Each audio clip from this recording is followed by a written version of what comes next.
নমস্কার বন্ধুরা, আজ আমি আপনাদের জন্য নিয়ে এসেছি কাতলা মাছের চপ। চলুন দেখি কি করে বানাবো। গ্যাসের ওপর একটা প্যানে কিছুটা জল বসিয়ে তাতে হাফ চামচ লবণ, হাফ চামচ হলুদ গুঁড়ো মিশিয়ে নেব। এই জলের মধ্যে দিয়ে দেবো 3 পিস কাতলা মাছ। এটা 7 থেকে 8 মিনিট সেদ্ধ করে নেব।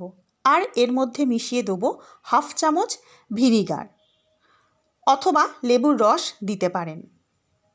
যারা আমার চ্যানেলটি সাবস্ক্রাইব করেছেন তাদের জানাই অসংখ্য ধন্যবাদ, আর যারা দেখছেন তাদেরকেও জানাই আমার তরফ থেকে অসংখ্য ধন্যবাদ। 7-8 মিনিট পরে মাছগুলো জল থেকে এবার তুলে নেব। মাছগুলো জল থেকে তুলে নিয়ে ঠান্ডা করে এর কাঁটা ভালো করে বেছে নেব। এই 3 পিস মাছে 8 থেকে 10 পিস চপ কিন্তু হয়ে যাবে। দেখুন কাঁটা বেছে নিয়েছি। এবার গ্যাসের আঁচে কড়াই বসিয়ে তাতে সর্ষের তেল গরম করে দিয়ে দেবো রসুন কুচি। রসুনটা ভাজা হয়ে গেলে এর মধ্যে দেব 2টো বড় সাইজের পেঁয়াজ কুচি। পেঁয়াজটা ভালো করে ভেজে নেব। আপনারা চাইলে রসুনের পেস্টও ব্যবহার করতে পারেন। পেঁয়াজটা ভালো করে ভাজা হয়ে গেলে এর মধ্যে দিয়ে দেবো হাফ চামচ আদা কুচি, হাফ চামচ কাঁচা লঙ্কা কুচি। এখন অল্প করে আদা কাঁচা লঙ্কা দিলাম, পরে আরেকটু মেশাবো। ভালো করে ভেজে নেব। এবার এর মধ্যে দিয়ে দেবো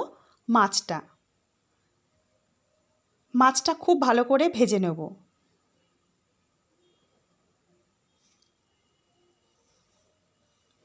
দেখুন ভালো করে ভাজা হয়ে গেছে।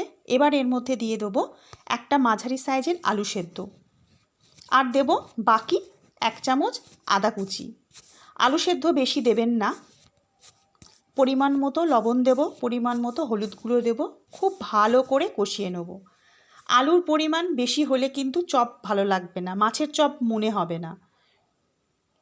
দেব হাফ চামচ জিরে গুঁড়ো, হাফ চামচ ধনে গুঁড়ো। সব কিছু আবার ভালো করে কষে নেব যাতে জল না থাকে, একদম শুকিয়ে যায়। এবার শেষের দিক কাঁচা লঙ্কার একটু মিশিয়ে নেব, আর নেব প্রচুর ধনেপাতা কুচি। আর একটা জিনিস দেব, সেটা অপশনাল, আপনারা পছন্দ করলে দেবেন, না হলে নাই দিতে পারেন। কিছুটা পুদিনা পাতা কুচি। গ্যাস বন্ধ করে মিশ্রণটা ঠান্ডা হতে দেব। তারপর চপ গড়ে নেব। আমি এখানে গোল চ্যাপ্টা চ্যাপ্টা চপ গড়েছি, আপনারা আপনাদের পছন্দ মতো আকার দেবেন।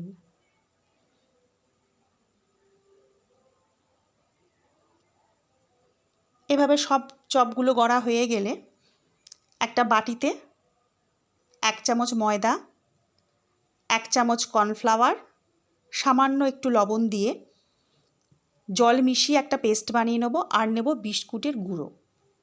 প্রথমে চপ ব্যাটারে চুবিয়ে তারপর বিস্কুটের গুঁড়ো মাখিয়ে তুলে নেব। এইভাবে সব চপগুলো তৈরি করে নেব। বিস্কুটের গুঁড়ো মাখানোর পর চপগুলোকে আমরা ফ্রিজে 3-4 দিন রেখে দিতে পারি, যখন প্রয়োজন হবে তেলে ভেজে নেব। চলুন এবার ভাজার পালা। প্যানে সর্ষের তেল গরম করে চপগুলো ভেজে নিই। আপনারা চাইলে সাদা তেল ব্যবহার করতে পারেন, কিন্তু মাছের সঙ্গে সর্ষের তেলের স্বাদটা খুব ভালো যায়। 2 পিঠ লাল করে ভেজে নেব, তুলে নেব। তারপর সস, কাসুন্দি স্যালাডের সঙ্গে পরিবেশন